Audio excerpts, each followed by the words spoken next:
Hello and welcome to another exciting edition of Sport Pizza. We say it's the biggest, the boldest, and where you get the absolute best in the money spinning world of sport. My name remains Olakunle Philip, and so much to talk about in the ever-blazing world of sports this week. The EPL and some other leagues across the world is back. And we've seen some exciting games, and it's very important that we talk about the EPL, the La Liga, and of course the German Bundesliga and the Italian Serie A right here on Sport Pizza. We'll also look at the home front. There's been a lot of news, there's been controversies as regards the NFF, and then the time for their election, which is slated for September. A lot of fans and are actually of the opinion that this election should not hold because there is an issue about a 17 billion naira scandal. We'll talk about that as well. And not forgetting the Super Falconets, call them the Super Falconets. They will be kickstarting their campaign in the FIFA Under-20 World Cup in the coming days. And the preparation is in full gear, and the players are already arriving at the camp of the Falconets. So much to talk about, like I said, in the money spinning world of sport this week. We'll go on this short break, and when we come back, it's straight to action. Do join us again.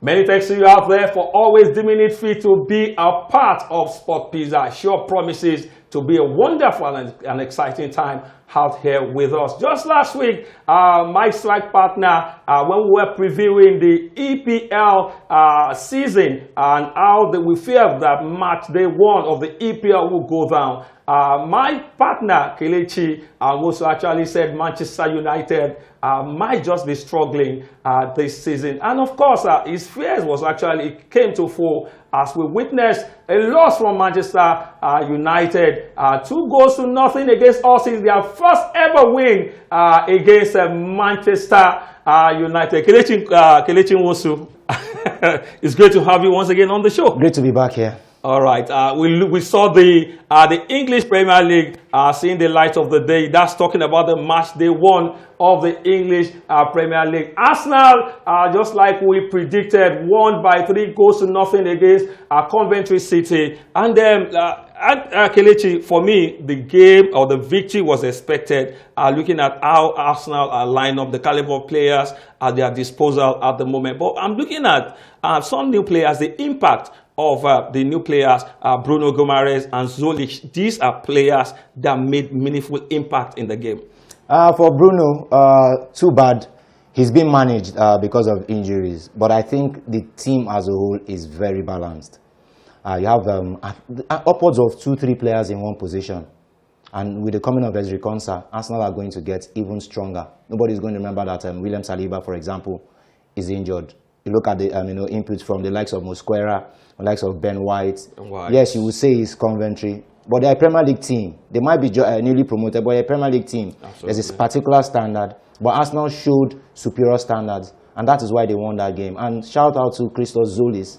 I think it's the best bit of business that's been done in the Premier League so far this season, for the price and the output coming from Club Brugge. He has excellent output in terms of assists, double figures, goals, double figures as well. And he started in that light. Look at the games that he's played from pre-season coming into the Premier League season proper. It's been phenomenal.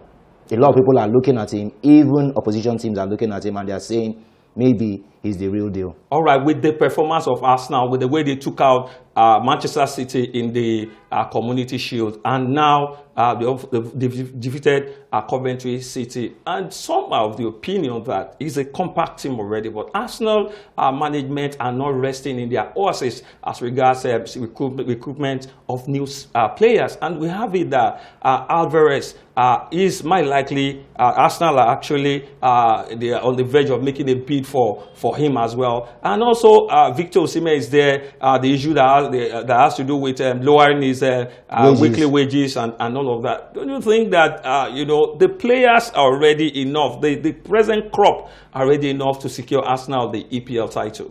Well, that was the old mentality when he came to Arsenal. That's the old mentality that the players are enough. Players are never enough. You look at teams like Manchester City, what they've achieved in the last 10, 15 years.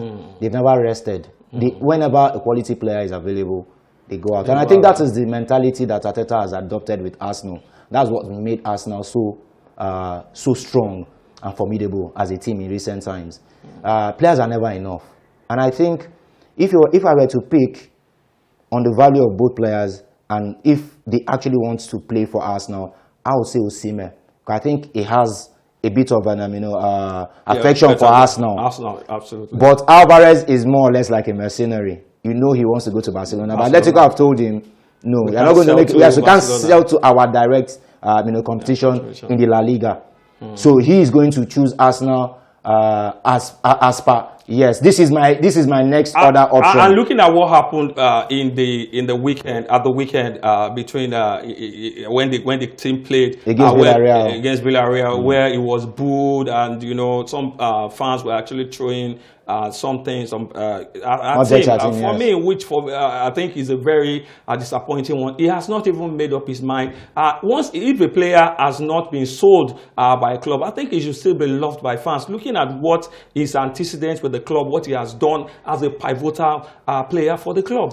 Football is a passionate game. First and foremost, for the players, for the administrators, and even for the fans. If the fans sense just a tiny bit of disloyalty from your end, that is what happened, and he showed that disloyalty because we knew he was second choice at Manchester City. He did not want that. That's why he made that move to Atletico Madrid. And when Atletico Madrid came, it felt like a breath of fresh air for that man Alvarez. But coming out just before the start of the season to admit publicly that he wanted that move to Barcelona, and knowing that, because I'm sure there was internal conversation that he's not going to go to a direct rival. They were not going to make that move, or they were not going to sanction that move. I don't blame the fans. Fans are passionate about their game, are passionate about their players, and they like players who are 100% loyal. Well, what do you say about just juggling our memory back? We're still coming back to the games that went down. When Robin van Persie was playing it straight with Arsenal, he was a key player for the Arsenal team, if not the main player of the Arsenal setup back then. And then Manchester United, under the legendary Sir Alex Ferguson, called him, and then the deal saw the light of the day. And what I'm trying to say is that I just wonder why clubs in the Spanish La Liga refuse to sell players to themselves. I'm talking about the top teams because actually in the English Premier League, you see players from Chelsea. Arsenal has been able to secure. Yeah, it's a lot. Manchester United players also are going to Arsenal, Chelsea as well. I think this act of not wanting to sell players to the rival club, I think that should not be a basis. But then, is this what it is? Let's move away from that. Let's talk about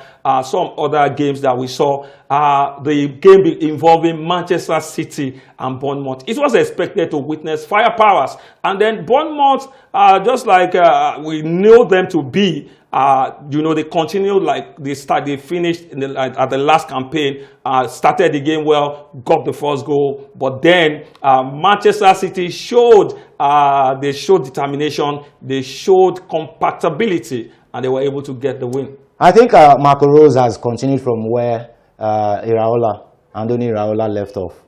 They're a compact team, and they've held most of their players, save for a player like Senesi, who was very key for them last season, who's now moved to Tottenham.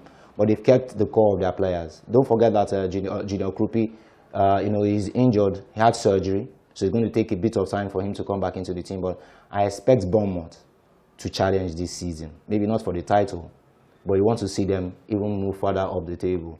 Because you could see the output against Manchester City. They ran Manchester City ragged. Absolutely. For almost 90 minutes. Manchester City started scoring very late in that game. And that is the stuff of champions as well. Because I remember last week, I talked about, when you were asking me teams that I expect to challenge, I said Arsenal and I said Man City. Man City might not be at their exceptional best. There's no Pep Guardiola anymore. That tactical genius might have left them. But they still have quality in that team. You could see with the way Maguire equalized and the winning goal came in, both assisted by Ryan Cherki. So there's excellent quality in that team. But how Maresca is going to manage that quality, I want to see. All right. Let's look at the other game. Manchester United against Hull City. Everyone felt that it was going to be a 3-point for Manchester United. It was going to be a straight win, but what we saw was a different ballgame entirely. The team making their return to the EPL after 9 years got the 3 points against Manchester United. If you saw what they did in the Championship last season, you would fear for Manchester United, because I think Manchester United, we were chatting during the course of that game. Remember, we were chatting. And I told you that Manchester United are stuck in the past. A lot of fans, even the key officials in Manchester United, they are stuck in the past. In the past, they have not. We were talking about being the defense being the same. Yes, they have not acquired enough players, and I don't think they are buying the right players as well, the right fit. You lose a player like Casemiro, you want to bring in a player close to that quality to replace him. Yes, we saw flashes from the likes of Andre. I think Andre Santos, amongst all the new signings, played the best game, in that Hull City game. But overall, it's not a balanced team. It is not a balanced team yet. It's just the first game. You can't write them off. But I have said I don't expect Manchester United to challenge this season, except they do some extra bit of business before the end of the transfer window in the defense. in September. They need to strengthen their defense. Yes, the defense line is aging. All right. They have a good goalkeeper. But that defense line, you have Luke Shaw there. You have the likes of Mazraoui in that team. Okay. You need fresher legs. We know they have Lenny Yoro, but these players are not consistent yet for Manchester United. And I just think it's the balance of the team. The mentality is there. Manchester United want to win games, but I just think they don't have that balanced team yet. Well, Kelechi, what do you say about Harry Maguire holding Mazraoui in the course of that first goal scored by Semi Ajayi? I don't just understand. Maybe I don't. He didn't see him as his teammate, or he saw him as an opponent. I was shocked. It's one of those awkward moments in football. You don't know. Yes, you don't know what to make of it. Manchester United were under pressure, all sorts of pressure. They place on themselves. So for Maguire, I think he should get a crash course for the next game. Always pick out the opponent rather than your own player. I think that's what he has to be sung into his head every time a game is about to start. All right, I love Manchester United for some reasons. They don't really. They are a team that have achieved a lot, and I love Sir Alex Ferguson. His record, his antecedents speak for him. Well, Kelechi, one other game I want us to talk about is the game involving Brentford and Tottenham Hotspur. With the monies that have been spent by Tottenham, over close to £300 million, you expect them to begin to get the turnaround result, but it's the other way around. I'm sure you've seen the movie The Curious Case of Benjamin. Was that the man that was old, and as he was growing up, he became younger. Okay. I think it's The Curious Case of Tottenham, because I read the foreign caption that said De Zerbi has now learned that money cannot fix Tottenham's problems. I think you can't understand. First, we thought that the problem was Daniel Levy. He's left now. But Tottenham are still fumbling. And a lot of people criticize the kind of acquisition, the kind of players they brought in. Are these the right players, to play what Tottenham want to play progressive football? Tonali is not a prolific player, and he was bought for big money.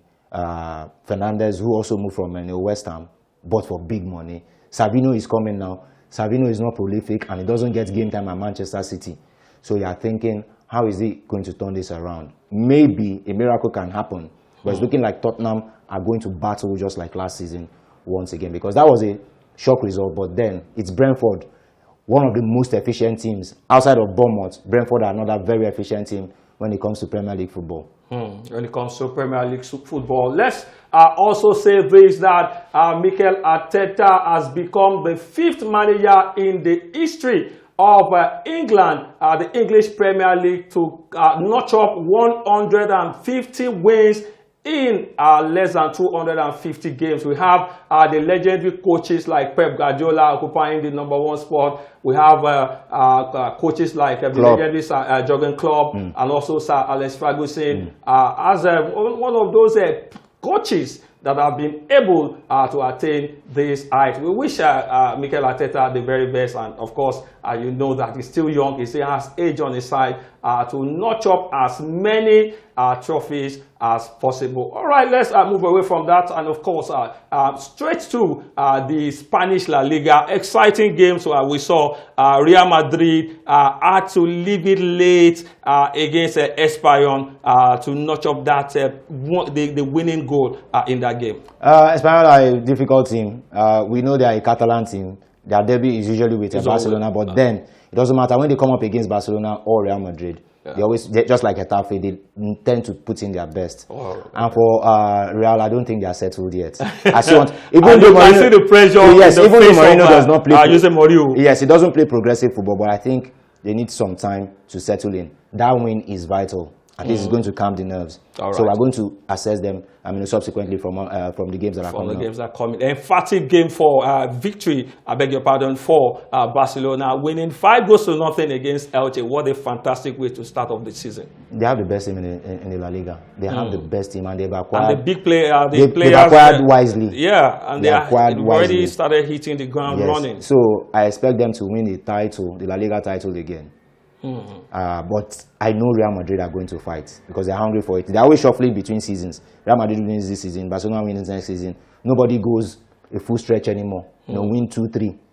On the trot. So I expect them to challenge, but I am leaning towards Barcelona. They have the stronger squad. All right, wait to see how things will pan out. And in the other game, another exciting game that went down. Atletico Madrid played out a 2-2 draw with Villarreal. A very, very exciting encounter. Let's quickly go on this short break, and when we come back, the show will continue. Do join us again.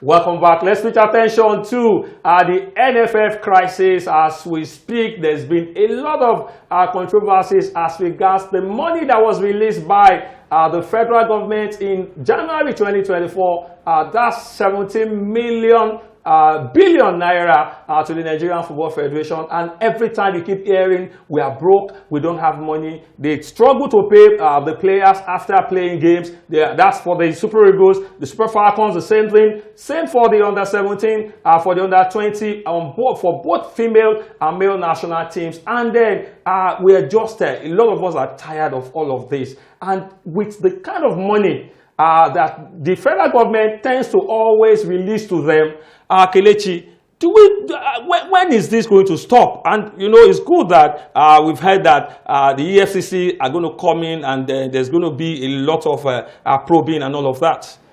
Well, if it's going to stop, we have to see concrete results this time around. People are going to be made accountable. That is the only way it's going to stop, because it has become the benchmark of all sorts of leadership, not just in sports in Nigeria. Go in there, misappropriate funds, and nothing happens. The EFCC comes, makes a big show of it, but nothing comes out in the end. Nobody is held accountable. So I think accountability is the only way. If somebody who is found guilty is made to pay for those misappropriation and all of that, that is the only way it's going to stop. But if the EFCC and the ICPC come like they usually come and go, it's going to be different. Because that's a lot of money. I had between 12 to 17 billion. That's a lot of money. Yeah, it was paid on installments. Initially, it was 12 billion, and then because of the dollar, the increment in dollars, it has to be increased to 17 billion. So it was 17 billion that was given to them. They have to really give account of how this money was spent, and we are begging the federal government to really help us look into the matters of the NFF. We need people of integrity. We need people of competence to handle our national teams, not some of these politicians who, for us, are not competent enough, and that is why our football is backward as we speak. We hope things will change. Let's move away from that, and of course, give you this news concerning Victor Osimhen. He has actually become the third highest scoring foreign player in Galatasaray's history. He has 17 matches. From 70, he has played 17 matches. He has scored 62 goals and he has 16 assists. The first on the list is Mario Icardi, who has 77 goals from 134 games. We also have Giorgio Aggi, who scored 72 goals from 192 matches. And of course, Victor Osimhen comes third in the order. He has already bagged in 4 goals this season, and he has 1 assist. We wish him the very best, and we hope that he will sustain the momentum. We'll go on this short break, and of course, we'll give you our Sport Pizza video of the week. Do enjoy it.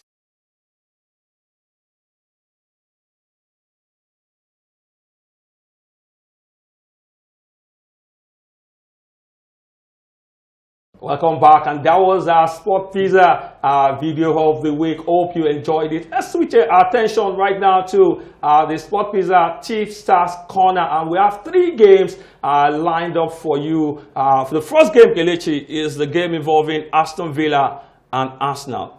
Your prediction? The Premier League is the Premier League, but I'm going for an Arsenal win.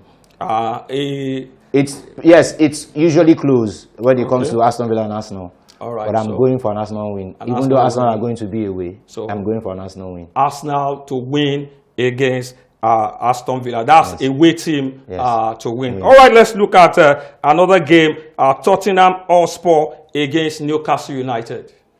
That game looks like a game that both teams would actually score. So I'm going. If I were to put something on that game, I'll say both teams to score. Both teams to score. All right, the other game, the last game that we have today, Manchester United against Ipswich. United are going to be home, Old Trafford. So I think I am going to be leaning towards a win for them. It might be a narrow victory, but straight win for the home team. Straight win for the home team. I also tilt towards your path. I think it's going to be a straight win. The home team to win in that regard. We hope that you enjoy our tips, and then please bet responsibly. I'm also tilting towards the part of Manchester United against Ipswich, and I think they will be the team to win. Kelechi, thank you very much for once again for your time on the show. Mighty pleasure. All right, thank you very much for always taking out your time to be a part of Sport Pizza. Join us next week for a bigger and a bumper edition of the show. Do have a lovely week. Bye-bye. Bye-bye.